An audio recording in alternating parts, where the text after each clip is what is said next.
Good morning, everyone.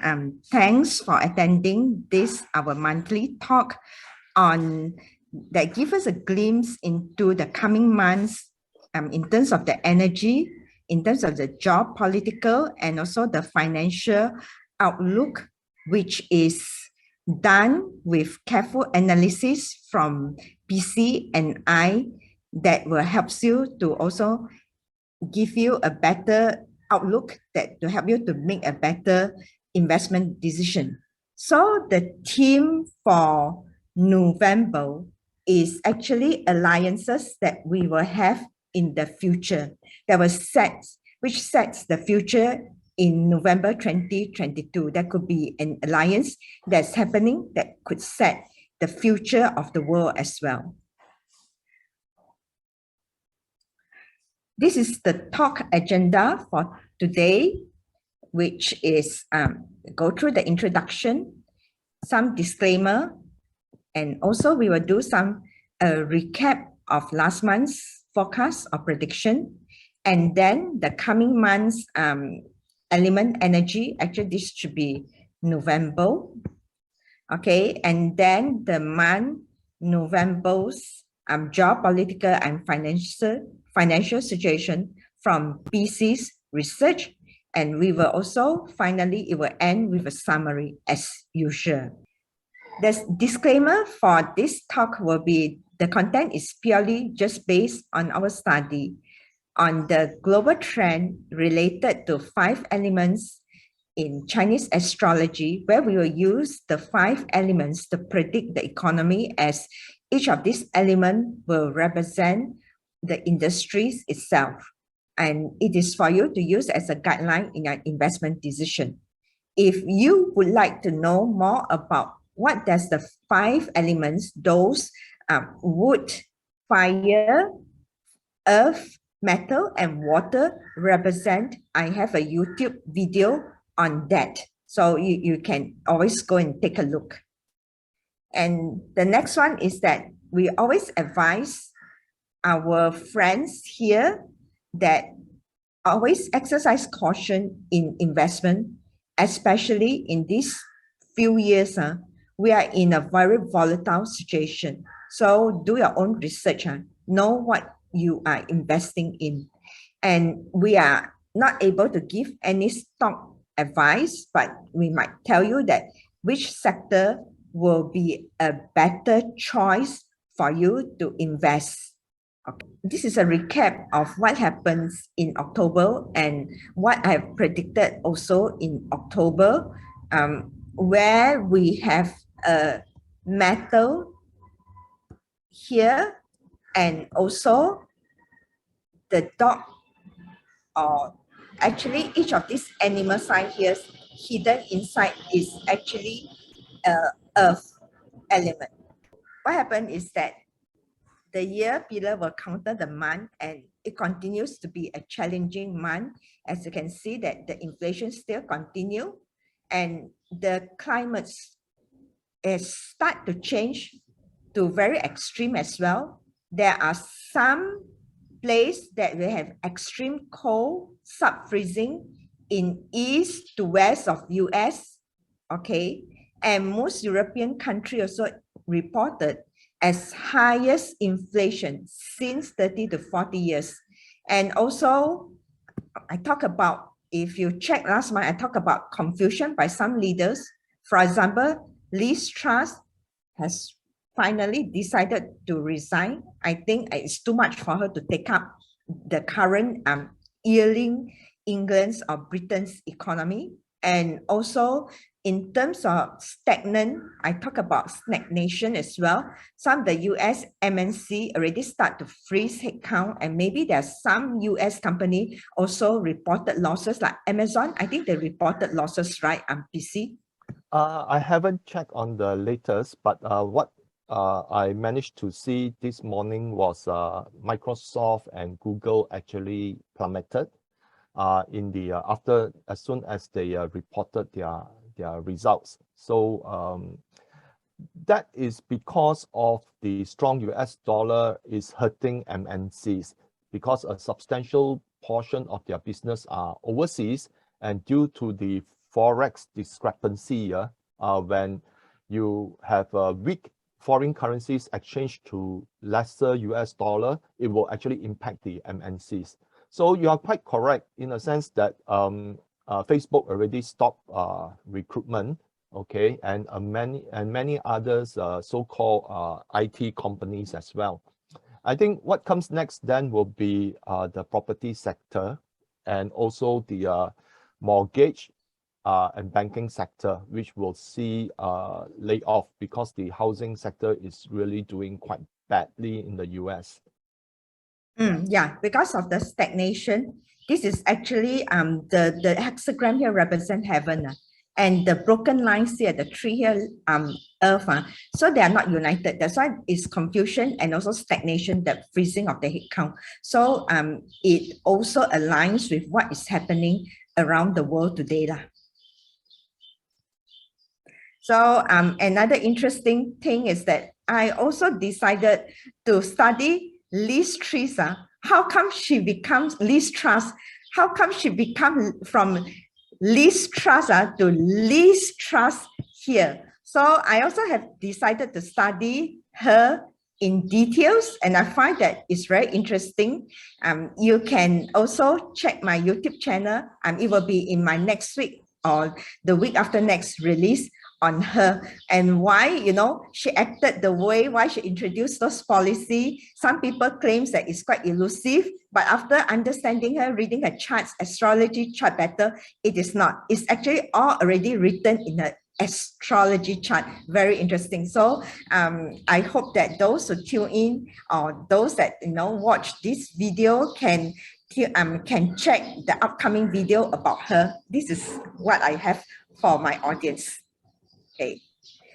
And also here is that, as I said, the stagnation of heaven and earth is not unified. You can see protesting everywhere and the controversial on also her position. And let's go through the month November 2022's energy chart. So with this month November, we always focus on the month pillar here and how it impacts the year pillar, which is the water tiger, because currently we are in a water tiger year, and definitely every month we have a renewed energy with a different energy or different animal sign. So this month we have the metal comes up.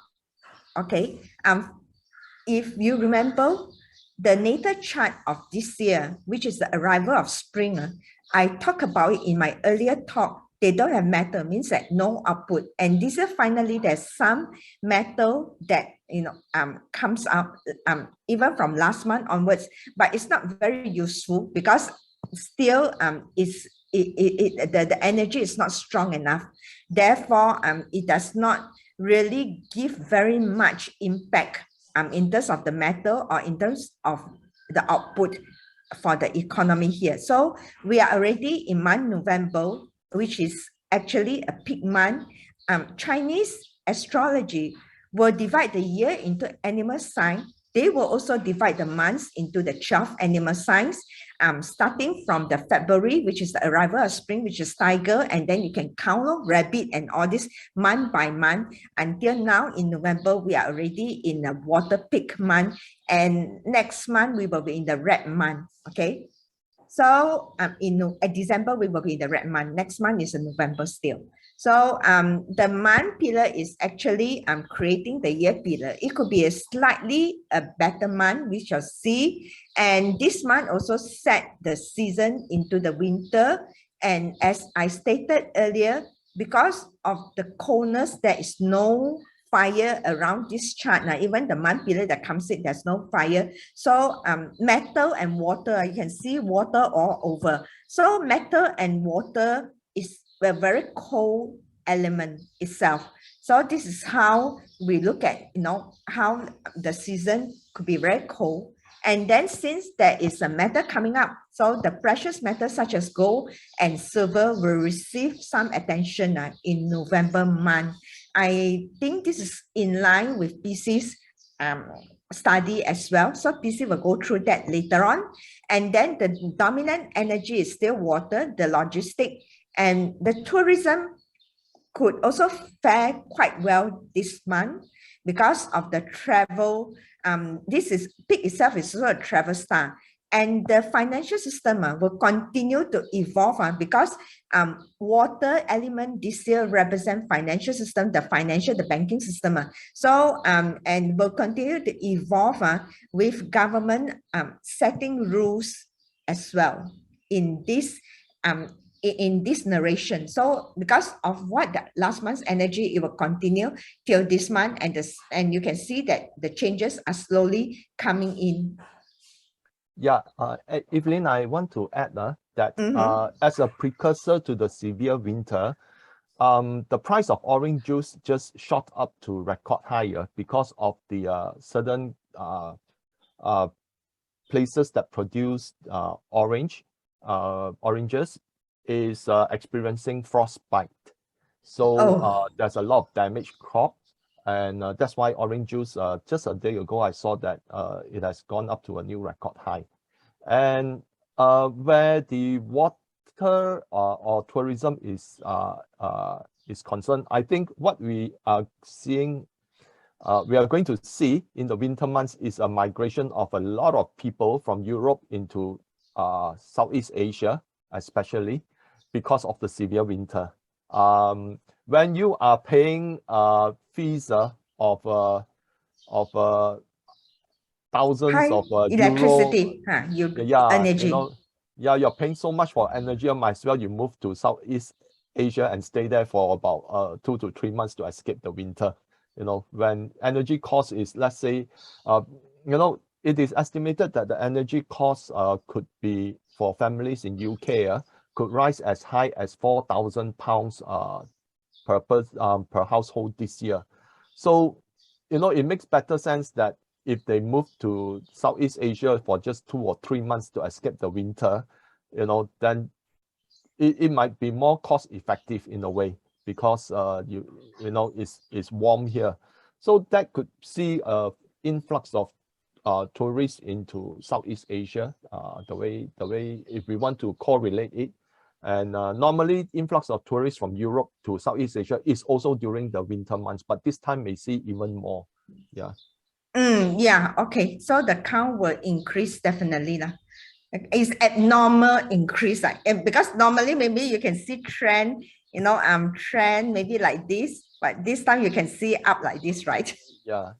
Okay. Probably. Yes. Okay. So those in the tourist business, especially in Malaysia or Southeast Asia or Thailand, this is a good news for them. Okay, so in the month November, we also will go through the hexagram, because actually the pillar itself, the month pillar will have a hexagram, means that we are holding it together. It's actually alliances. You can see that here is actually still water here. Hexagram is actually a formation of a trigrams, 3 lines here, and then this is earth, means that the picture will be a river flowing from different tributaries, and they're not strong enough. They will not form a main river, and then they will become strong. That means the alliances will be forged even stronger now. So when water comes down to the earth, this is like water, right? This is water here. Then it comes down to the earth. I would expect that, at normal water, the rain will be heavier. Cold weather will continue. Flooding maybe in some parts of. Okay. I think in Malaysia, so we also have flooding, right? Even from last month, the weather. I think our meteorological weather forecast is also predicting that it's going to be heavy rain this year round. In fact, all these are more or less related to the grand solar minima, which actually the first signs of it was discovered in 2018, when the sun has no longer be seen having any sunspots. So that is normally a precursor to what happened during the 17th century, where there was a mini ice age. So because of that, we are going to experience this kind of weather for almost 2 decades, according to those people, to scientists, because of the lack of the sunspot. So there'll be severe winter in southern hemisphere, and in the tropics there'll be more volatility of weather because of the severe winter on the northern hemisphere. So it's not going to be over very soon, in a way, unfortunately. Yeah, that's right. Because it will also set us into a fire period, as I say, in the next 20 years, in 2024. Okay. So, PC, I will pass it over to you to talk about any questions from the Chinese astrology point from our audience here. If not, then I will pass it over to PC to talk about his research on what exactly happened in October and also the upcoming month in November, what is to be expected as well. Yep. Okay. So, well, we come up with some forecasts in October. So, looking at the US GDP, well, the jury is still out. The Atlanta Fed GDP now still forecasts a very strong GDP in Q3. The last I seen was GDP is expected to grow by 2.8 or 9%. But we won't know until much later, because what happened was that inflation has remained pretty high throughout Q3.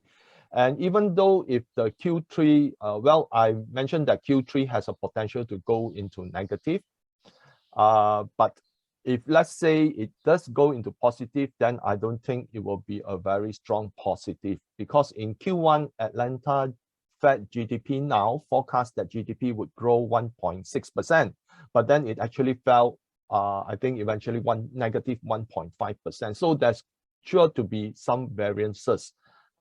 Normally, the government officials, even though the Fed or even up to the IMF, okay, they will often predict, based on optimistic point of view, because the last thing they want is to scare away investors and business people by forecasting a recession. So that's why they always, recession is always somewhat of a fact much later on, and they wouldn't forecast a recession because they want the business optimism to continue. So as predicted, housing data continues to worsen. The National Association of Home Builders Index plunged to 38 from 46 a month ago. Now, this is a severe contraction. If let's say it is 50, then it is considered an expansion. So you can see that the housing sector is facing a severe contraction already. And the other thing is that the 30-year mortgage applications in the US has dropped by 38% on a year-on-year basis. So existing home sales were also down 23.79%. So this is already telling you that the housing situation in the US is becoming worse.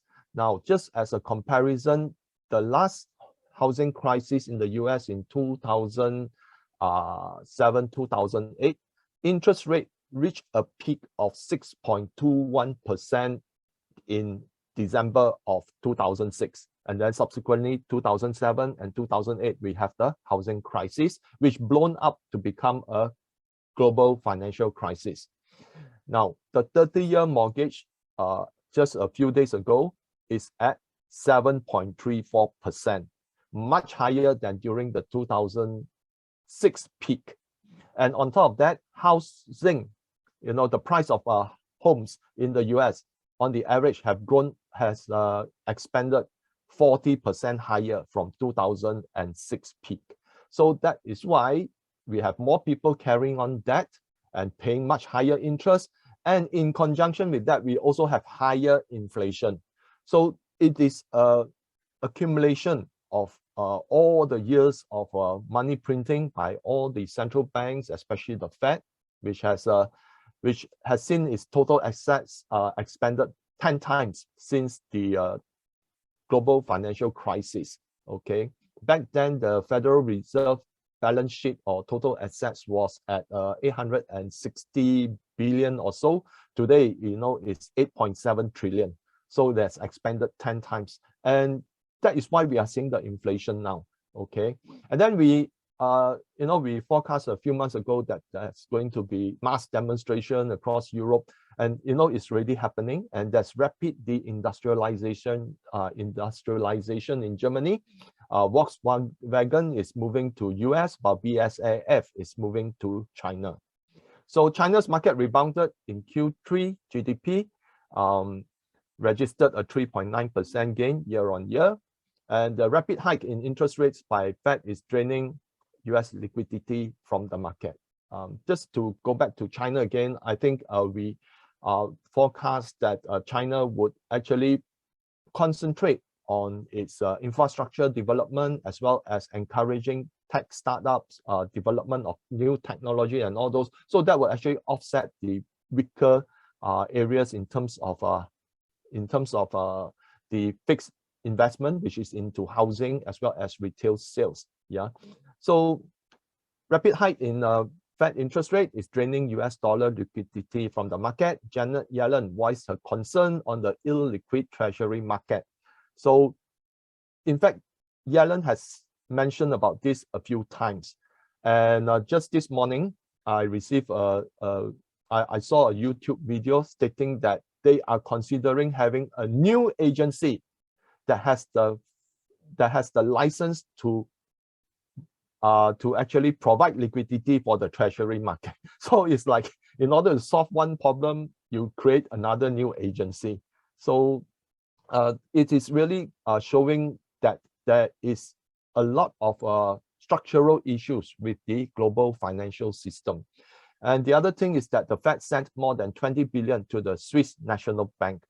And Credit Suisse, of course, is in dire straits. Okay, just need to...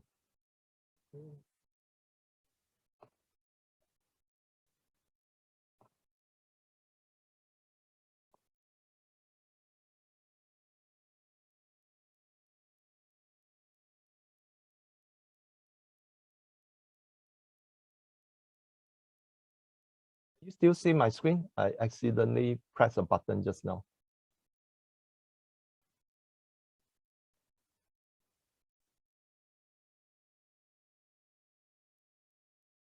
Hi, Evelyn. Yes, I can see the screen still. Okay, because just now I accidentally pressed a button. So just ignore this. It's okay. I think I'm back to normal already. Yeah, okay. So yen continued to depreciate against the US dollar, breaking above the critical 150 level before the BOJ intervened. And yesterday we saw a lot of intervention. Firstly, the US actually had a very awful auction for their US treasuries. So what happened then, by right, the yields were actually rising, but subsequently yields started to come down. That is why I suspected that either the Fed or the Treasury is doing some plumbing action, okay, behind the scene. And simultaneously, the BOJ also intervened, and the yen actually rose against the US dollar. So that was why the market rallied strongly yesterday. So these are based on optimism of central banks easing and such. So now let's look at the November economic and financial implications for the US. Now, US economy continues to show weakness. October PMI for manufacturing and services fell into contraction at 49.9 and 46.6 respectively. November will likely witness continuing contraction due to worsening economic conditions amid high interest rate environment. So, in fact, the PMI is normally a survey that is a forward-looking survey. It tells about the purchasing managers, okay, what they are thinking about the economy. So when it shows a fall, that means that the overall economic sentiment among businesses is not really very, very strong, okay. Then the housing data will likely worsen in the coming months as the Fed is prepared to hike 75 basis points in November and remains adamant that it wants to see inflation falling to 2%. So on one hand, the Federal Reserve is still very hawkish. Now, if they hike 75 basis points, that means that the 10-year Treasury would hit about 4%. And the 30-year mortgage would then move up higher, probably past 7.5%. And if that happens, then the consumers will be worse off, because if the Fed high interest rate, which means that their debt, okay, the household debt interest will continue to climb. And household debt in the US have actually reached a new record high. So simultaneously, a household have to pay a much higher mortgage. They have to pay a much higher debt service for their consumer loans, credit card loans, personal loans, okay? And on top of that, we are going to see inflation remaining very strong. Now, why do I say that inflation remains very strong? Now, throughout Q3, the US government has been releasing their strategic petroleum reserve into the market. And based on the balanced stock that they have, it will last just a matter of another few weeks. And subsequently, the US will have to refill its reserve. Now, all the while it is putting extra stock into the market, but if the US need to refill its reserve, it will be draining stock from the market. Okay, and that means that there are lesser petroleum stock in the market, and therefore the price of oil would actually move up. So that, when it happens, would see again rising inflation, because all economic activities center around energy. And if, let's say, the cost of energy goes up, inflation would also go up correspondingly. So consumer spending will likely worsen in November as household debt repayment becomes a burden amid high interest rate environment and inflation, which erodes the consumer spending power. So inflation will remain high as the US government continues to spend beyond its means. Interest payment on debt has increased dramatically. Now, a lot of times when I write in my, on my Facebook page, I'm saying that if now that the 10-year Treasury is at 4% with the US 31 trillion in debt, the annual repayment would be 1.2 trillion. But annual repayment so far, I think, is about 700 to 800 billion, because that was based on lower interest rate for the US treasuries that they need to serve the interest payment on. But recently, I think the Federal Reserve actually has been the US Treasury, not the Federal Reserve. The US Treasury has been issuing shorter duration bills, okay, which pays a much higher interest. So they keep on recycling, keep on borrowing at, the short-term interest of the short-term interest is actually much higher than the long-term interest. So that is why it's going to be a problem for the US government, because the US Treasury has been issuing more and more bills, the short-term bills, rather than the long-term Treasury. And if, let's say, they continue to increase interest rate, then the short-term interest would be much higher. And that means that the US debt service payment would continue to grow. And not only that, next year the government deficit will automatically increase by 100 over billion, because Social Security payment next year would be increased by another 8.7%. So because the US has no money to pay for its Social Security, it has to borrow money. That means that the by default, okay, the deficit spending would have expanded by 100 over billion. So if the government is really keen to reduce inflation, to stop inflation from growing, they actually have to tighten their belt instead of continuing to spend. So that is why inflation will continue to rise, because the government cannot stop spending. They have so many things that they need to spend on, you know, the military, the social security, the Medicaid, okay, such a large government, so many government personnel, creating new agencies and such to tackle small single problems. So that is why inflation will never go back down to 2% as long as all this continue, because all this debt need to be monetized, okay? And that means that if, you know, because so many people are not buying US Treasury, they are seeing that the US just continue printing money like crazy. So people are not buying Treasury. And because people are not buying US Treasury, then the yield continue to go up. So at some point in time, the Fed will really have to step in, okay, and be the buyer of last resort. So all this would put pressure on the Q4 GDP growth. So another thing that we could witness if the Fed continue to hike interest rate is that we could see companies defaulting on their credit. Now, these are two ETFs, okay, which is actually the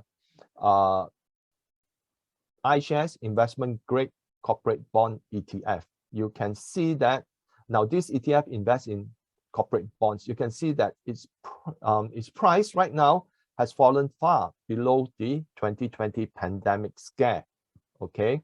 And then this is the high yield bond ETF. It is nearing to the same level. So if the value of corporate bonds continue to go down, the cost of refinancing for large US corporations would actually increase. And a lot of the US stock market in particular, if we want to go back for, you know, almost a decade long period, the rapid rise of the NASDAQ, the Dow, and the S&P has been driven by low interest rate environment. That is why if you go back to corporate buybacks, if you look at the chart, it has been steadily increased over the 1 decade, because, you know, it costs so little to borrow. So they borrow the money and then they buy back their corporate, the company share, okay? So as they buy the company share, the price of the company share keeps going up. So what happened is that for all the top management who are actually given stock options, they actually use the company fund to enrich themselves, which is legal in some ways, okay? Because they are saying that any buybacks also help the investor. So as the share price crests higher, they keep on borrowing and then they keep on buying. And that is why we see that the past stock market bull run has been primarily driven by debt as well as corporate buyback. So right now, okay, they are saddled with so much debt, but in order to refinance, the company have to borrow at a high interest rate to service debt which it has borrowed on a lower interest rate, so that it helps the management becomes richer. And actually, just before the crash that we see, there were a lot of insider selling. Okay, so that is how the US stock market function.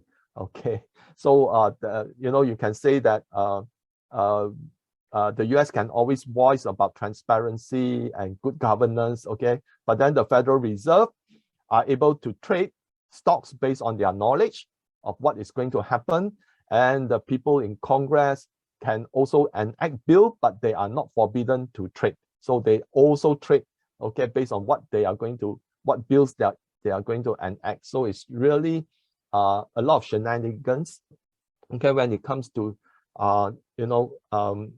investing in the stock market. There's a lot of special interest group. There's a lot of people with biasness towards certain companies, but pro certain companies, especially the defense contractors and such. So that is how the US market is, okay? And then we look at the economic and financial implications in Europe. Now, Europe economic conditions will worsen and recession will become prevalent in the coming quarters. As I mentioned, everything centers around energy. And if let's say energy is the major concern, how to get the energy, where to get it from, rising cost of energy, all this would actually affect the economic activities in Europe. So inflation will also remain high because of weak euro and ECB's impotency to act against it.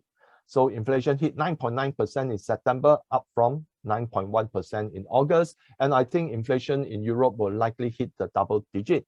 Now, the ECB cannot act against this inflation by raising the cost of, by raising interest rate very, very high, because a lot of the EU member countries are saddled with debt. I think the last session we share a few countries in Europe which has debt more than 100%, and where by just raising interest rate from negative to positive a few percent, it is an increase of several hundred percentage points, okay, in terms of borrowing costs.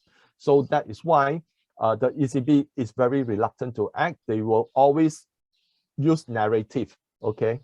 Often, the way central banks react is like they like to narrate, trying to sound hawkish in order to drive the market towards a certain direction, okay. But it just reminds me of the Alien 2 movie where Corporal Hicks was saying, how are we going to fight the aliens with harsh language, okay.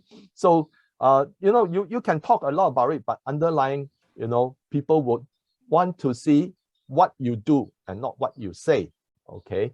So widespread electricity rationing is already planned across the continent, and this will impact Europe's economy drastically. Now imagine that you invested in a facility, but you can only produce within certain time. So you are not making full use of the facility's capacity to improve your productivity. So remember, one or two sessions ago, we say that productivity is going to be impacted. So right now, it's already happening, okay? Because all this rationing of electricity will affect productivity, okay? And when people, there's periodic stoppage, okay, and there's going to be high inflation and all this, it will affect the people's well-being. And when a human being is not productive in the way that they perform their tasks, then it also affects the economy to great extent, because how a GDP expand is centered around productivity, okay. I think previously I've shared a similar chart, okay, on why productivity is important. Now, the other thing is that, okay, just to interrupt, because actually the productivity for this year expected to be low, as stated, because in the year chart also, I already shown that there was no output elements. When there's no output elements, that means no productivity at all. This is this is also in line with the year's energy as well. Yeah. So again, just to re-emphasize what Evelyn chart has said, there are now more mass demonstration and strikes across Europe, weakening its economy further. Again, when people come out on strike, especially on strike, the productivity of a country's economy, is literally coming to a standstill, especially in UK. That's why UK is going to hurt like it has never been hurt before in modern history after the Second World War. The Royal Post is already on strike, okay. The railroad workers are planning to go on strike, and most importantly, the NHS, the National Health Service, is going on strike, planning to go on strike. So when you have so many unionized personnel coming on strike at the same time, a country can literally come to a standstill, okay. So right now we are seeing, strikes are in France. In France, the people are calling on the French Prime Minister or President, okay, president to exit NATO, to exit EU. Okay, and in Germany, okay, Germany is planning, Scholz is planning to visit China, and already, you know, other EU member countries are already hitting on Germany. So no member countries ever remember that Germany was the beacon of industry in Europe and has helped finance a lot of other European countries, okay, to get them into the bloc, okay, providing the kind of financial backstop to their troubled economy. No one remembers that, because Germany wants to talk to China about economy, something to contribute to Germany's economy. Suddenly, surrounding EU nations are lambasting Scholz, okay, for daring even to go to China to talk about business. So that's why, you know, way back, I think our earlier session, we already mentioned that there's going to be distinction in among the EU members because of differing opinions and differing political objectives, okay, when everything crumbles. So right now, everyone is looking at their own special interests, okay? The EU is going to punish Italy because they voted a far-right party. It's also punishing Hungary because Hungary still want to buy oil and gas from Russia, okay? And then the Greece shipping agencies are unhappy with the EU because they don't allow them to transport Russian LNG and Russian oil. Okay, so you are seeing that everyone is unhappy with each other, and the people from the continent are also against Norway because right now they say that Norway is actually profiteering from the single pipeline of their gas into Europe. And they are also voicing anger towards the United States for selling LNG to them at 4 times natural gas price. So that is why, you know, when everything is good, everyone can be the best of friends. But when everything starts to crumble, suddenly your neighbor can be your enemy. Okay, and the people are already very frustrated of inflation, very frustrated of the high energy costs. And you know, what do a lot of people do now? Surprisingly, all the warm clothing that is going into Europe, there are millions of them. Okay, electric blanket, warm clothing, all these are actually coming from China. Okay, and some of them include Xinjiang cotton, but they don't care. Okay, when you are cold, you don't care where it comes from. You know, all the political agenda suddenly is dismissed. Okay, because it has come to a situation of survival.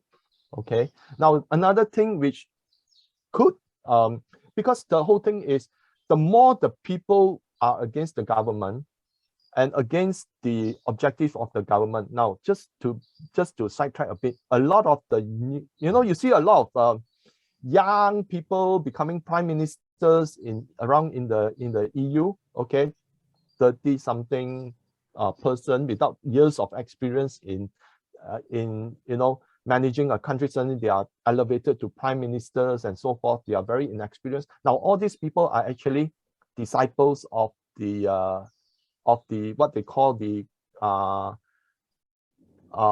clause swap, the WEF, okay, World Economic Forum gang. Okay, they are the disciples from there. So they are being elevated now to fulfill the World Economic Forum objectives. So because of that, you see a lot of people of being anti-government right now, because they are seeing that, you know, you have leaders in Germany saying that even if our country should suffer, even if our people should suffer, we should continue to provide support to Ukraine. So then the people are questioning why. You know, US have actually given more than $100 billion to support the Ukraine war, but US have a few million homeless people. So again, people are questioning, why are we giving money from our own treasury into another country in a war that doesn't, you know, benefit them? That benefit them. Yeah. So that is why, but because the government, they want to maintain that status quo. That's why I think governments might overreact. And that is, it's like pouring gasoline on a fire, and the people will rebel. So I can only see things of, Getting getting worse in Yeah. Europe, So then we look at the economic and financial implications in Europe with special attention to UK's pension funds. Okay, now this was when, the UK 10-year bond yield bottomed at 0.079%. And right now it is at 3.64%. And that is 45 times, the borrowing costs have increased 45 times. So what happened was, when the yield was so low, the UK pension fund, before the word leverage, decided that, hey, before all this money printing, we can actually make a few percentage annual income from our funds. Right now, with the interest so low, we can't earn a lot. Then someone suggested, hey, why not? If let's say interest is at 0.79, we can make it back to say around 3%. If let's say we leverage it 40 times. So what the funds did was that they borrow money on the cheap, expanded their leverage, and then they buy into the UK government bond. And when the bond price collapsed, that's why the UK pension fund right now is in trouble. And I don't think, they are able to continue to function, ensuring people's pension are paid, if the BOE or Bank of England does not step in to intervene, which means no matter what, the BOE, either through through reverse repo or through repo actions, they have to keep on supporting the pension fund by buying up the UK government bond. But if let's say they do it, that means that the BOE's balance sheet would also increase, and that would mean a weaker pound, and a weaker pound then would create even higher inflation. So that is why the world financial system right now is crumbling at the seams, and it will slowly eat into the core of the system. And already, there is structural indication of such a failure. When we look at the way that BOE, the UK pension system, then also what is happening to Credit Suisse, which has seen a rise in their credit default swap, and pretty soon it will link to other banks. So let's look at China. Now, China GDP Q3 rebounded strongly from Q2. As I mentioned just now, was at positive 3.9%, but still below their annual target. Retail sales grew 3.5% year on year. Fixed asset investment grew 5.7%. Investment in manufacturing grew 10.1%. Investment in high-tech manufacturing grew 23%. Investment in high-tech services grew 13.4%. Now, few months ago, we already said that China's policy would be targeted towards high-tech and towards infrastructure. But of course, if you invest in infrastructure, money will flow into the manufacturing. Now, fixed asset investment is basically the properties and such, plant, equipment. So property is actually the one that is dragging down the rest. Although company, when they invest in other fixed asset, like plant and machinery, it can actually boost it up. But the laggard here is actually property. Now, China is not going to encourage property speculation like they did last time because of the overbearing debt. And the fall of all the major construction companies, developers in China is a testament that, it's a wrong policy to allow people to continue to leverage, to speculate on property. And because of that, actually China's total debt, China's government debt is not high, it's less than 70%. but the debt of corporations in China is very high. It's about 200 to 250 to 300% of China's GDP. And that's why China wants this company to, companies who over leverage to suffer. And that's why you don't see China attempting to bail out Evergrande, which has so many, hundreds of billions, in debt. And retail sales also is not growing as it did, okay, during the few years ago when it can reach 10%. So I think China's policy will be continue to encourage growth in technology sector and continue to invest in infrastructure. And this policy will be maintained, okay? And government will continue its dynamic zero COVID policy, which I believe is actually the underlying objective to slow the economy down, to reduce inflationary pressure from high consumption, reduce debt, and encourage savings. So this is my own opinion. I've not, to be frank, the government haven't said that they are doing this, but from my own observation, China is using the zero COVID policy to actually creating, trying to smother, debt. Because if let's say they allow people, to freely move around, travel abroad, and all, likely to happen is that it will create more inflation in China. China seeing the inflationary pressure around in Europe and in US and in other places of the world wants the inflation to be capped. And one way to do it is to help people to lower their consumption by encouraging to save more. Saving more is actually good for the economy in the long term because that would actually provide the liquidity for the banking system. But if they take on debt and continue to spend through debt, that is going to be destructive to the economy over the long term, like what it did what is it doing to the US right now. Household debt in the is like West. a record. Yeah. So that's why I think, that policy is used, could be as an excuse, okay, to tell the people, well, we want to provide security, but along comes with it, I think they also see the benefit in the sense that you don't have high inflation in China. China inflation is about 2.5%, okay? And then, you don't encourage citizens to take on debt because they are very worried about the economy. So instead, they start to save more, okay? So savings actually help to boost the balance sheet of a lot of banks.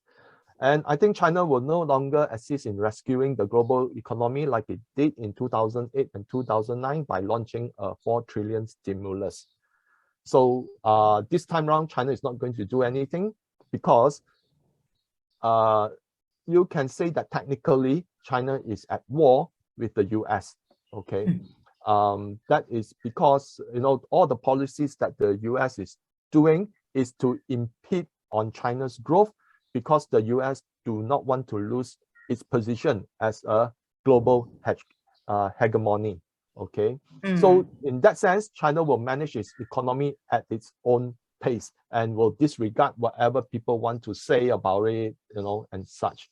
So yeah, another thing about China is that the technology sector will definitely grow because they're nurturing all those young talents.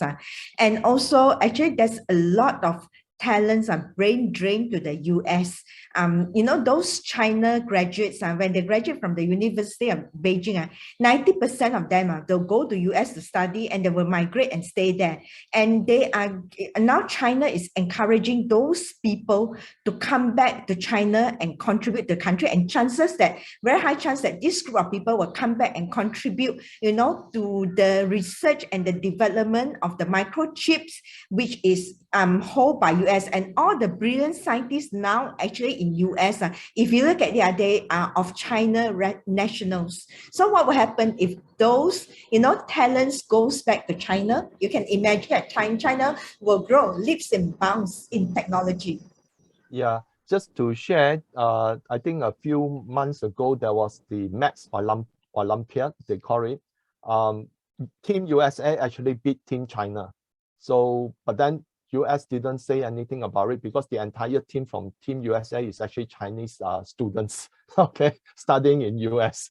So, and I think the other problem that TSMC right now is facing is that they are offering very lucrative salaries here for their people to relocate to US, but there were not many takers because of the anti-Asian stigma in the US and because of the gun violence against Asians. So that's why even, very difficult for TSMC to try to relocate their talent to the US. And US actually have a decreasing talent pool because of the of a lot of people preferring to take a degree in Vogue science or in Vogue studies, okay, majoring in distinguishing between male and female, okay, rather than going into maths and science, okay. So that is how US has is transiting into an economy that is to its own detriment. And the woke culture in US and cancel culture in the US is right now so strong that it can actually affect the people, okay. And one of the so-called advocate of this is actually none other than BlackRock. Okay, BlackRock is the one that started all the ESG team. Okay, but ESG is actually destroying the global economy, as can be seen in Germany, in Europe. Okay, because of ESG policy, they decided to lower investment into oil and gas. Okay, not building enough refinery or regasification plant and all this, but rather they want to talk about the grand ideas of things of expanding into new energy and such. But when there's not enough rain, there's no hydropower, not enough hydropower. When being in the northern hemisphere, during the winter months, there won't be enough solar energy being generated. Okay, so that is why the ESG economy, to a certain extent, that ESG so-called belief, okay, and intolerance towards others, is driving a lot of European economy into the ground. And that is why recently US, some of the pension funds and some of the government-related investment agencies, they are pulling themselves out of BlackRock investment vehicles because of their ESG economy. So that is why the ESG economy is creating this kind of shortage in energy, because every company that needs to have investors' participation need to show that they are doing something for the ESG, within the ESG guideline. So, but all the countries are not ready for it. Recently, I came upon a report that past 2030 or 2050, there won't be enough lithium, cobalt, and nickel to support the entire ESG economy. So what happened then? Okay, so there is a lot of things that behind the scenes are happening. So that's why sometimes we need to have adopt a very open mind. Then just because BlackRock, being the largest investors into investment vehicles, is stating that you must have ESG, everyone jumps on the bandwagon and that's it. And Sri Lanka is one of that. Okay, BlackRock is a major creditor to Sri Lanka, and one of the reports that I read is that, hey, you want to borrow money from us, you must meet ESG guideline, which means certain restriction on fertilizer, certain restriction. That's why you do not have enough agricultural output to sustain the population. Okay, also because of ESG, and because of ESG, they are limiting number of cattle for Dutch farmers. Can you imagine that? And right now the UN is pounding the table, calling for people to contribute, because underdeveloped countries are facing famine. So, but then it is the ESG that is destroying the output of the agriculture sector. They are encouraging people not to eat cows, okay, to have, to reduce the population of cows, because their fat actually creates methane that creates global warming. But when you do not have enough cow, what will happen? The price of milk will go up, the price of meat will go up. And then that creates an inflationary cycle. So that is why, you know, the farmers in Europe are actually protesting against the concept of the ESG spouted by the World Economic Forum. Yeah. So, but because of that, it creates a new awareness among developing countries. And that is why, okay, a new alliance now is being formed, which is called the BRICS Plus as well as the SCO. Now, for those who are unaware, SCO stands for the Shanghai Cooperation Organization. Okay, so BRICS consists of Brazil, Russia, India, China, and South Africa originally. Okay, so right now SCO consists of China, India, Kazakhstan, Kyrgyzstan, Russia, Tajikistan, Pakistan, and Uzbekistan, and Iran. Iran just joined quite recently.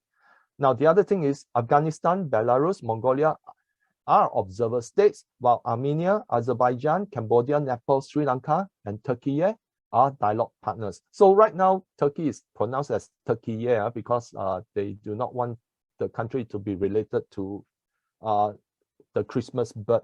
Okay, so the thing is, if you look at all these countries, you will realize one thing: they are Central Asia. They are expanding, okay, to Southeast Asia and to Eastern Europe.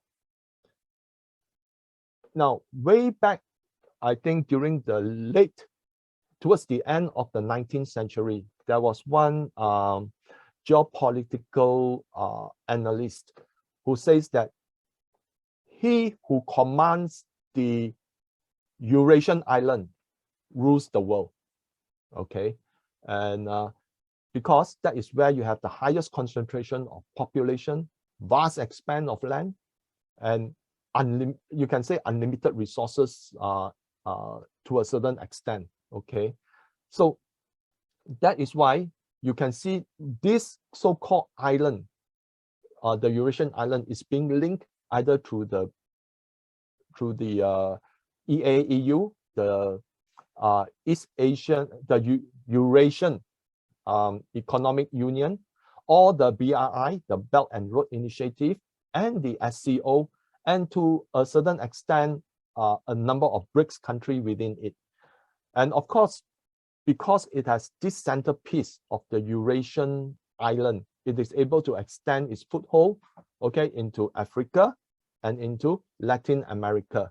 So that is why we see that Argentina and Iran applied to join the BRICS in June 2022. Saudi Arabia conveyed its interest to join BRICS in October 2022.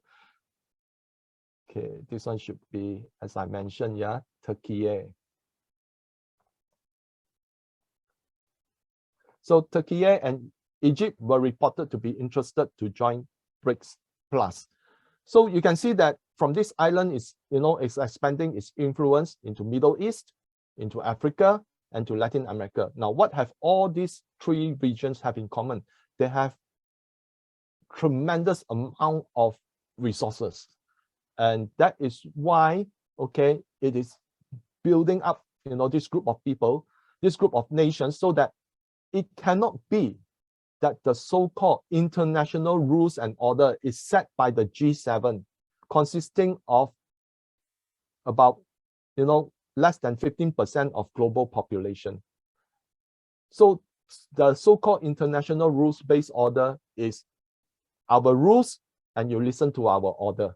Okay, so that is why you can see that more and more countries, they are looking at a collective organization such as the BRICS, BRI, SCO, because everyone is treated as an equal in a sense that there's no thing that, if you want to borrow money from us, you have to do regime change and such things, setting those conditions for cooperation. So now let's look at the BRICS Plus. Now, Iran and Argentina applied to join the BRICS Plus, okay, as I mentioned, okay, Turkey and Egypt reported to join. Saudi Arabia conveyed interest to join. Okay, now, Saudi Arabia joining BRICS would signify a shift from the petrodollar, and it will have many ramifications on US hegemony. Now, the petrodollar simplified, in 1971, Nixon removed the gold standard, from the gold from backing the US dollar. And what is interesting, in 1971, when Nixon mentioned about it, he said that this is going to be temporary. And what is temporary becomes permanent, okay? So at that time, when US removed the gold backing the US dollar, a lot of countries do not want to sell, especially the Gulf states do not want to sell their oil to the US. So what happened was, in 1974, Kissinger visited Saudi Arabia and offered to provide military protection to the king on the condition that all oil transactions must be conducted in the US dollar. And it was a remarkable move. And this chart shows why. Now, the start of the petrodollar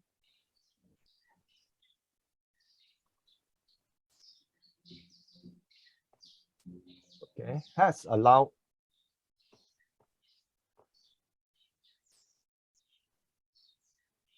some grammatical errors here. Has allowed the US to print unlimited US dollar to secure resources and goods and expand its GDP. Now, this was when Nixon removed the gold standard. And without that, okay, you can see the US debt continued to grow exponentially. Okay, and this is somewhere, okay, when we have this area is when that growth has overtaken GDP growth. You can see that at some point in time, the amount of dollars of $1 in debt is almost equal to $1 in GDP growth. Okay, but after that, that growth has surpassed GDP growth. So that's why, the global debt now standing at about 330 plus trillion is more than 300 times the global GDP. I mean, more than 3 times the global GDP. So how can all these countries that have accumulated so much debt ever be able to repay it? They can't. Okay, so US can also never repay its debt. And that is why it must continue to borrow money to service its debt, and it will continue to incur even more debt, and it will go hyperbolic. Okay, here we can see that it's already, this is what we call a parabolic move. A hyperbolic would be straighter. So this is what the outcome of the US economy is heading towards to. It can continue to print so much that it maintains its hegemony. But right now, if countries gather together, they are talking to each other, stating that they are going to transact in their local currencies. Now, why is the US the hegemony is so important? Because of the dollar for international trade. The US is exporting its dollars to other countries. So those countries need to hold US dollar in order to do trade with the US. So when they hold US dollar, rather than sitting there not earning anything, they have to buy US Treasury.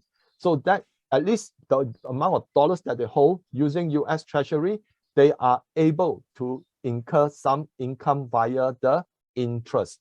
So when they buy US Treasury, it creates an environment for the US to increase its debt by selling its treasury to foreigners. But right now, we are seeing that they are starting to rebel because they cannot see the reason why their hard sweat and toil in mining resources and in manufacturing goods that is being sold to the US in a printed piece of paper. So that is why, you see that a new alliance is being formed. Now, what are the implications of a shift from US dollar? Saudi Arabia's shift from the US dollar in oil transactions will spell the beginning of the collapse of the petrodollar. However, this will likely happen over a longer duration, okay, as countries seek to transact oil away from US dollar. So it won't happen overnight, it will be gradual, okay? The impact in the long run could be dramatic because Saudi Arabia is the world's second largest oil producer. Presently, Saudi Arabia has expressed interest to trade oil with China using the renminbi. Russia and Iran are trading oil with India and China in local currencies. So when you see all this oil, they are being traded using local currencies, and the biggest trade in the global economy is actually oil. Okay, so it is slowly chipping away the US dollar influence in the oil trade. As demand for US dollar in trade falls, there is less requirement to hold US treasuries in central banks. Now, this will reduce the global demand for US treasuries, and as a result, the price of US treasuries will fall, leading to higher yields, which inflate the borrowing cost of the US government. Now, this prevents the government from printing money as and when it likes without a heavy penalty being paid in terms of borrowing costs. Now, in the end, the Fed has to monetize the debt to keep the yields low, which then leads to higher inflation, because that means more money printing to soak up the debt. So everything seems to be leaning towards the new reserve currency that is backed by commodity. So the ruble is backed by oil, gas, and gold. Why? Because Russia says that it's going to use the ruble to buy up the gold from the mining companies, okay, to back its reserves, okay, and any transaction with Europe has to be with oil and gas has to be in the ruble. So it's indirectly, backing it with oil, gas, and gold. Now you can see that immediately after the Russia entered into Ukraine, everyone was launching sanction in Europe, in the EU and US, Canada were, Australia, South Korea, and Japan were launching sanctions against Russia and pulling Russia out of the SWIFT. So I remember a lot of people were saying the ruble will be rubble. Yes, for the first few days, it shot up. But ever since when Russia says that you need my oil and gas, you need to buy them in ruble. And on top of that, Russia announced that it actually put a very, it put a price tag on gold that is quite high. So immediately, the ruble stabilized and then started to fall as more countries eventually relented and say, okay, we will pay you in rubles for your oil and gas. Okay, so the strength of the ruble has prompted other countries to re-examine their currency's relationship with the US dollar. So this is what is happening, okay, and we mentioned this in our last two topics, I think. So Saudi Arabia, it is an OPEC country, is reported to be interested to build a gold refinery in Nigeria, while Nigeria, another OPEC country, and Indonesia are reported to be launching their own gold exchange. India just launched its gold exchange in July 2022. Egypt is reported to be interested in backing its currency with gold and other currencies to remove the stigma that it needs to peg to the US dollar. So if you recall just now, Egypt, is very interested to join the BRICS. The biggest buyer of gold this year are Turkey, India, Iraq, another OPEC country, Egypt, Kazakhstan, and Uzbekistan, all of which are countries within the BRI, EAU, SOC, and future BRICS Plus. So you can see that, they are moving now towards securing a very important asset, and that is gold. If you look at even on the European banks and US banks, if the asset that they hold, the government bonds that they buy back, okay, if the yield continue to go up, its value will continue to drop. So much so that a number of central banks are actually seeing negative equity, okay, because their asset drop. Now the only way when everything breaks, okay, is to revalue gold to a certain value that will actually help them absorb all the broken pieces of the financial system. And that means gold will need to be repriced at a very, very high price to soak up all the broken pieces from the financial system. And you can see that even before it's happened, they want to announce the East is rapidly buying gold. And that is why we see a tremendous huge of drain from the LBMA vault, as well as the COMEX vault from US and UK, moving the gold and precious metals like silver from the west to the east, because they know what they want. Okay, the East know what it wants, and it's going to work towards backing their currency with commodities. So the Russia is actually exploring with the EAEU countries together with China to work on a commodities-backed currency. Now, this will eventually be migrated towards the BRIC nation if, let's say, it's proven to be workable. Now, interestingly, Russia is going to launch their e-ruble next year. India is looking towards to launch its e-rupee by the end of this year, and China has launched its e-renminbi since I think more than a year ago. So you can see that they are going towards the e-currencies, but this e-currency will be different because it will be backed by commodities. Okay, and this e-currency, because it's traded within a blockchain, the West cannot use their five eyes to monitor the flow of money and so forth. So it is like looking at what is happening in the US and Europe, the eastern side, okay, of Central Asia, Eurasia, they know that if something breaks, okay, in EU or in the US, they want to be insulated. And that's why they are now trying to build a wall, okay, by working towards backing their currencies with something, so that, you know, when everything hits the fan, they are well prepared to absorb the shock. Okay, now, of course, the last part would be the Russian-Ukraine war, and the war will likely to intensify. Almost certain that Russia will make a move towards Odessa during the winter months. The constant bombardment is a prelude to a massive campaign.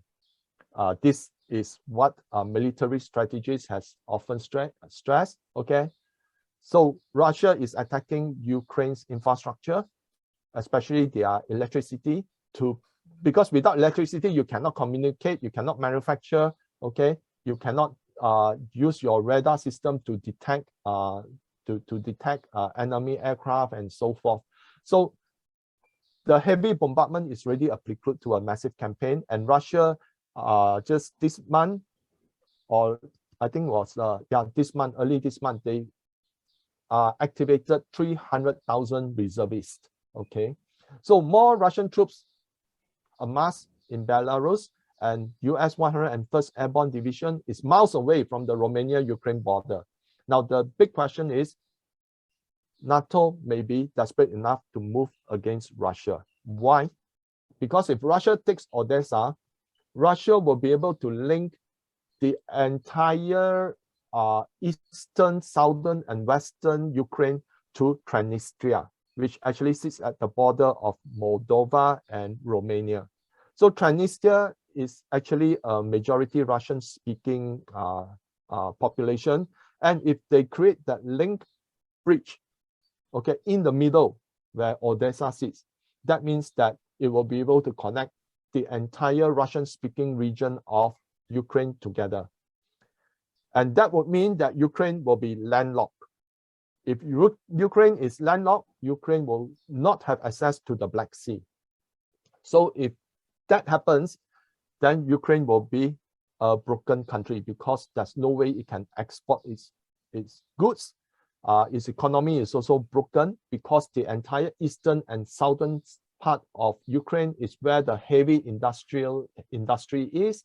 It's also where the most fertile land is for agricultural production. So Ukraine will be a broken country. And if, let's say, Ukraine is a broken country, what will happen to the hundreds of billions that the EU and US have thrown into the Ukraine, hellhole? Okay, which means they cannot recoup the money that is thrown there. So that's why it may prompt a very desperate move by NATO to create a false flag in Ukraine to enable NATO to move in, and that would be a very, very bad situation. So it's whether clearer heads would prevail okay, knowing when to stop rather than push to the extreme to test each other limits. So this is something to watch out for. So back to you, Evelyn. Yes, okay. So just a bit of promotion for those that maybe you're joined now that both PC and I has a YouTube channel. Later on, I will put the link in the chat box. Appreciate if you could subscribe to our YouTube channel and like and have some engagement on our videos. PC1 will talk more about the global economy, the geopolitical, and he also has some interesting videos on his analysis on the housing in his channel. My one, I will talk more about astrology analysis and even, analysis on famous people like Najib, Zahid, and all these people, why and what caused them to behave in this way. And as I stated just now, even include Liz Truss as well, why she behaved in this way and what caused her to resign to be in the position of PM and resign after that. Both PC and I will be collaborating to come up with an ebook on 2023's outlook of the global economy through the eye of Chinese astrology and convention research. So we will let you know, this is just a pre-announcement, pre-launch. We will also, notify and promote our book accordingly once it is launched through various channels as well.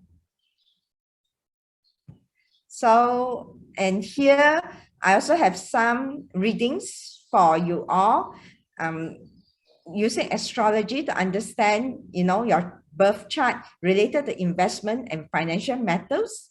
If you are interested, you can click on the link here, or later I will put the link in the chat, that I will do some kind of free analysis where you will get, your birth chart about you, and then what is your base energy, your approach towards financial management, because there's so many assets class and each of them belongs to certain elements from the Chinese astrology point of view. And some of us, maybe we are more suited to certain types of, elements that we can see the opportunity better. And some, some people, they can see opportunity better in certain sectors where their timing is better compared to other sectors. So I can give you some pointers in that if you are interested. Okay, this is a free gift for the audience here. Okay, so let me go through the summary here on what we have talked about just now. There's a lot to absorb, right?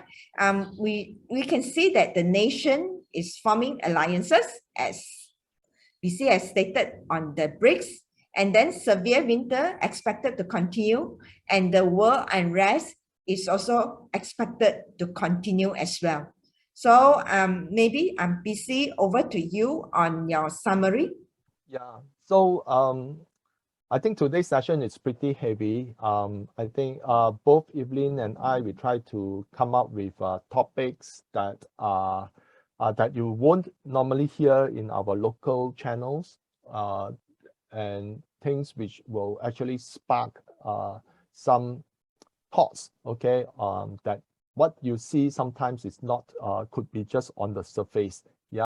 Yeah. So in summary, I think the slow growth and inflation will persist, which is the ongoing stagflation. And stagflation is not something that is easy to beat, as I explained just now.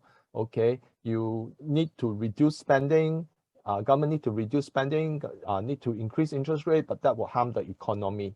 But if you want to save the economy, that means inflation will continue to persist. And eventually, okay, inflation will reach such a high that you will see slow growth again. So bond market risk and US dollar illiquidity could force central banks to pivot.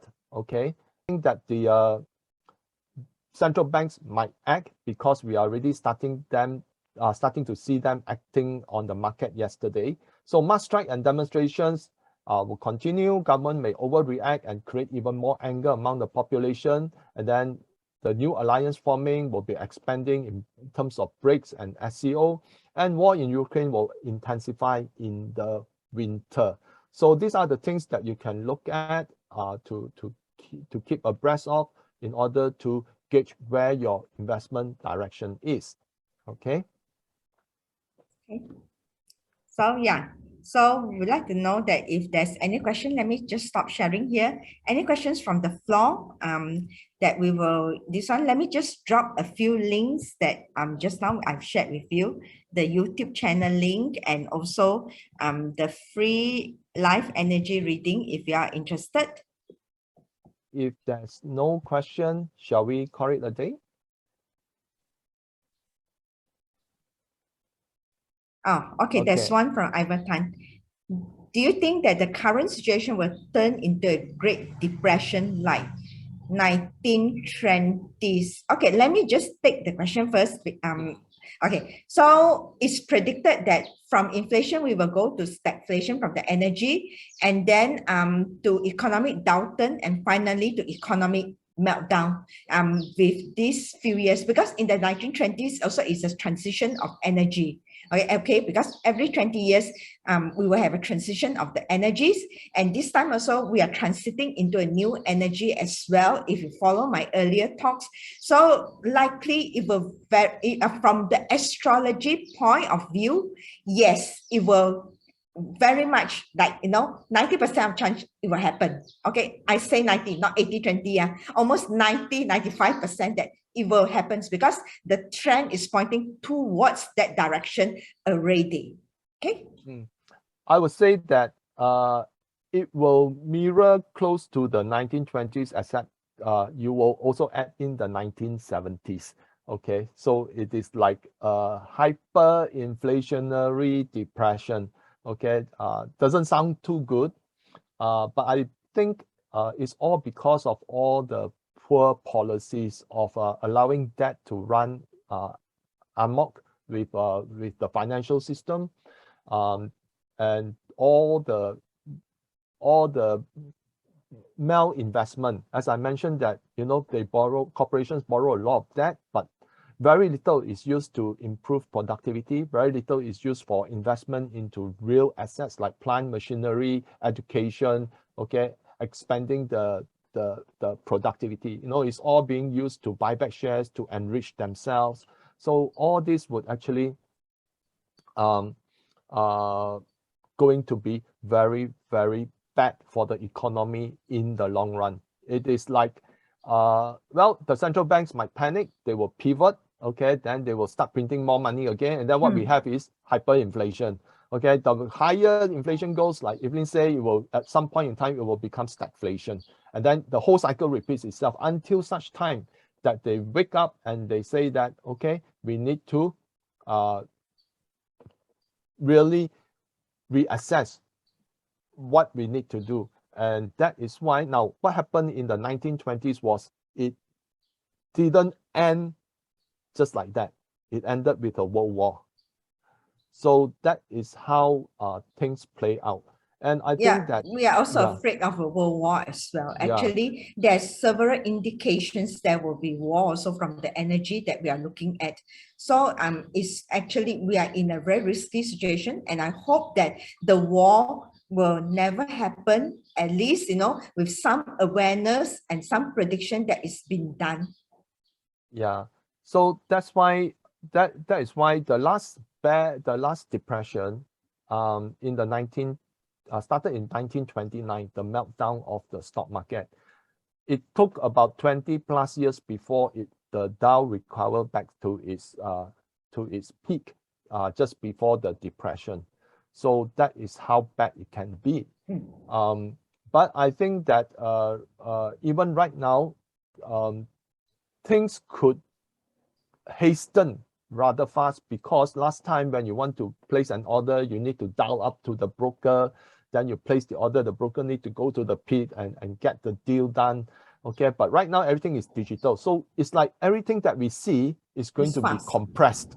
Compressed within a very short time period. So we are going to see tremendous volatility, giving false hope sometimes.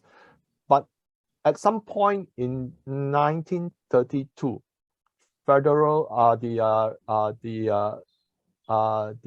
President Roosevelt decided to issue executive order stating that it's illegal to own gold. and the US would buy the gold at a much higher price from the people, so that it can take the gold to like backing the US dollar. So what it did was eventually gold then was trading at about slightly more than $20. And then what it did was $20.60 or something like that. The government decided to buy back gold from the population at $25. So that is essentially about 25%, close to about 20+% higher. What the US government then did with all the gold that it accumulated, it sold in the open market at $35. So it effectively created a situation whereby the US dollar depreciated by 40%. So that was what happened. Now this time round, it will be compressed much faster, and I think that eventually they have to use gold to revalue it much higher to absorb all the broken pieces, and then they will start again. And there is regarding conspiracy theory and all those, the World Economic Forum is often used by people as a means to control the population. Okay, if you go to the closely linked institution like the BIS, okay, the BIS actually state that with the introduction of digital currency, we will be able to know where, what, and why, where, what, why, and how, okay, of the way that consumers spend their money. So they are being monitored, okay? So, and this is going to be a huge infringement in privacy. And that is why I think it will come a point in time that even before they want to revalue gold higher, they will want to create a new system like the CBDC or central bank digital currency to try to shift from one system. Yeah. The button does not sound very well. Okay. So yeah. So yeah. So anyway, the CBDC when it's going to be introduced, I don't think the Western system will be backed by anything, because they do not have that kind of amount of, like Europe don't have much commodities to back their CBDC. US, they have gold, they have a lot of resources, but they do not want to, because they want to maintain their US dollar hegemony around the world. So if CBDC comes out, then I think a lot of people will not trust it. And that is when I think people would prefer the cryptocurrencies. Okay. So I think eventually, as we move along towards the end of this decade, we will see a lot of systems being introduced. And I think eventually we will see the rise of some cryptos that eventually will want to back their cryptos with real assets like gold, like silver, okay, or other commodities. Because the earlier bull market of the crypto, we have seen that, a lot of stable coin, being used in an exchange, and then they say that it's being backed by other cryptocurrency. But when those cryptocurrency value falls, the stable coin becomes no longer stable, okay, unstable. And that is why the whole exchange collapsed. So I think, the next cycle, we will see that people will learn from that mistake and say that, hey, we should come up with cryptocurrencies that actually is backed by something. So we could see some stable coins being introduced that will be backed by combination of other cryptocurrencies as well as gold or silver and things like that, so that it provides a stability. And if let's say that happens, then the cryptocurrency would be more stable, okay? And you can see more people entering that because they no longer trust the CBDC, because the central bank CBDC that is advocated by the World Economic Forum is actually aimed to control the way we spend money. Because I saw another article that they can actually track a person's carbon footprint through the CBDC. Okay, so which means if let's say you buy a lot of things, you pump a lot of petrol, then they might say they ban you on certain things and you cannot use your CBDC. Why? Because your carbon footprint is overextended the credit limit. So this is very dangerous in some sense, because you will lose your freedom in that way. So that's why I think a lot of people will rebel against the central bank's digital currency, and that will create the ideal environment then for the so-called out of the system cryptocurrencies to thrive. Okay, but that will take some years. But I think will likely happen within this decade. Okay, another thing about this great theory, this great conspiracy theory, I don't think it's really the great conspiracy theory. It's more of the world order. Because the energy all derived from the rotation of the planets.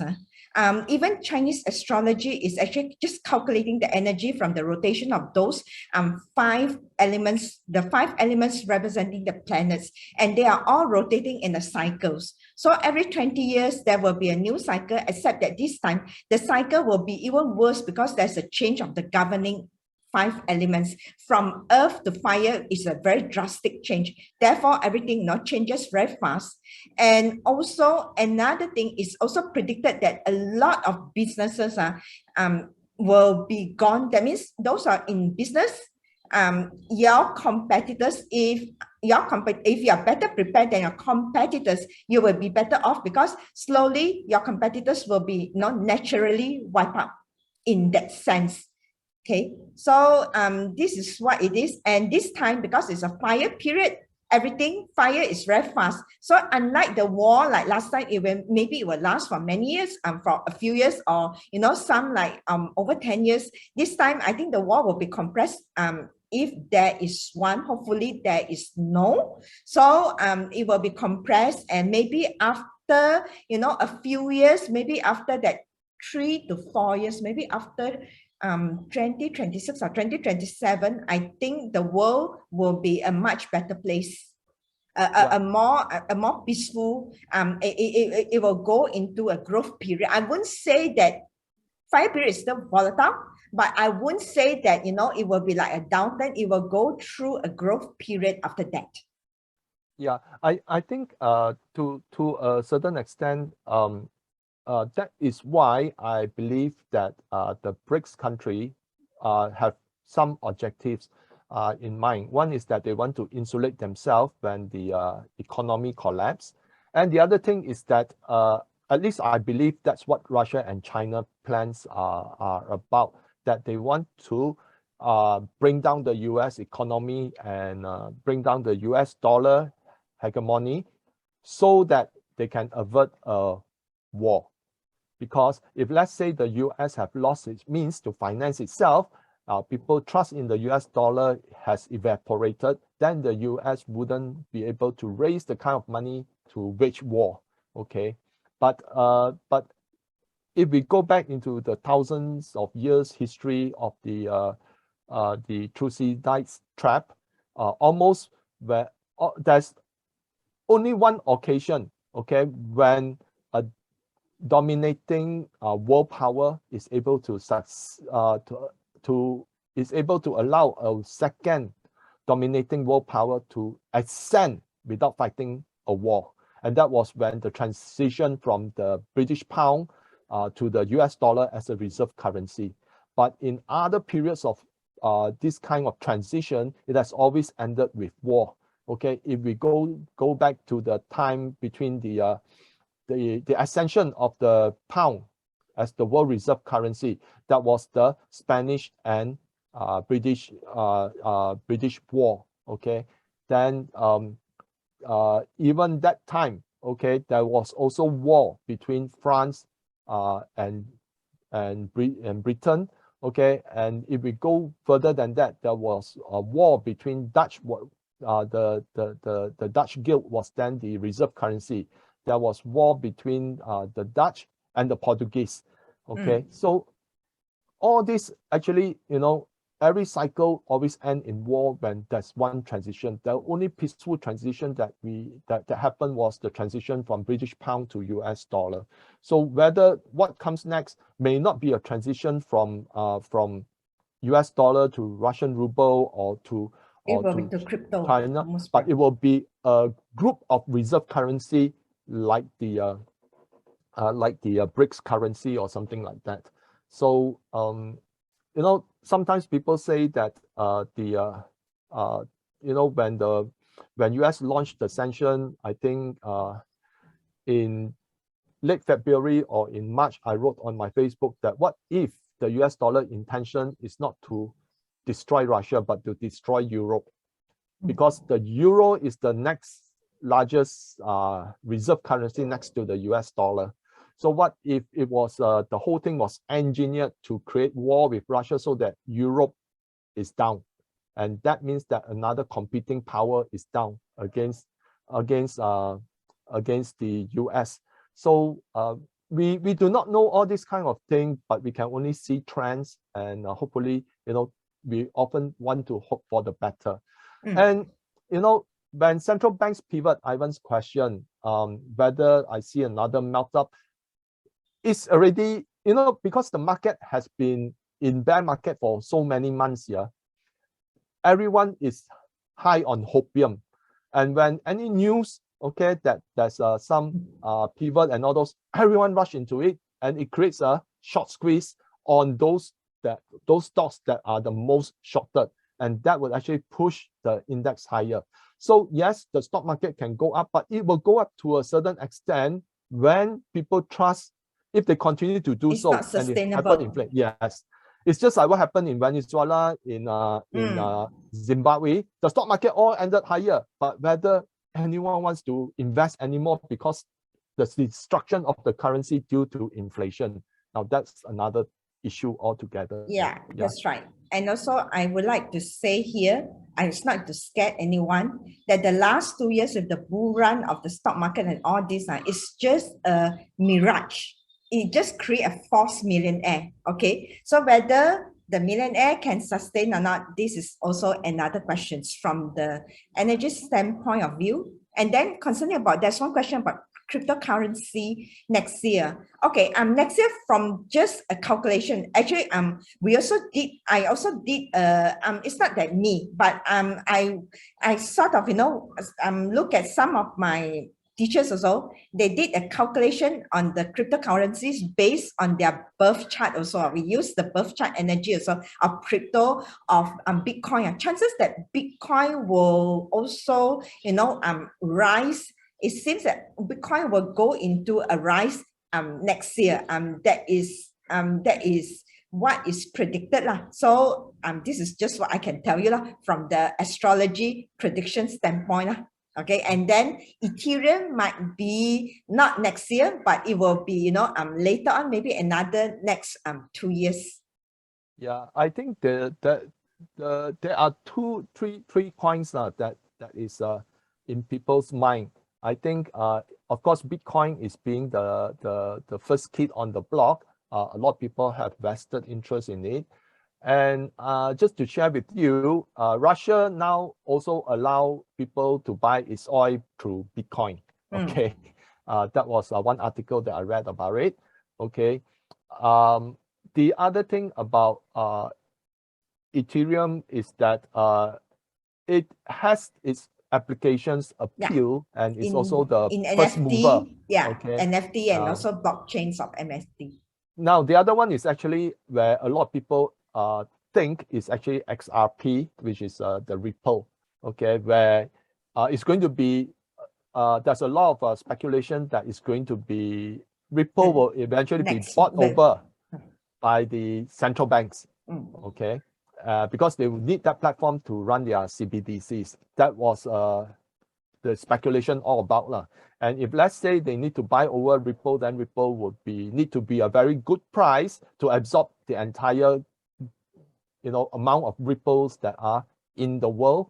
Okay, so that is what people are speculating on, because JP Morgan has said that the platform could be used for digital currency and so forth. So that is speculation wise. Okay, but we do not know for certain, but you have to be a bit more versatile in that sense. Okay, yeah. from the standpoint of the period 9, because the next 20 years fire period, definitely cryptocurrency will be a main this one. I also have, sort of invested. I sort of invested, just invest. I do not sell, I do not trade, I do not do anything. And you can also check out my YouTube channel. I have a few YouTube this one, the playlist on the future that talks about cryptocurrency, and the future is there. Definitely it will be a virtual world, and cryptocurrency will have its place in the next 20 years. Okay, if there's no more question, thank you everyone for attending. So if you see our YouTube video, please like, share, and subscribe. Okay, and thank you all for coming in. We hope we'll gather more people next time round, and do watch the replay on our YouTube channel. Okay, Evelyn, thank you. words? Okay, Yeah, bye-bye. I think that's all. Yeah, bye-bye. Okay, bye-bye.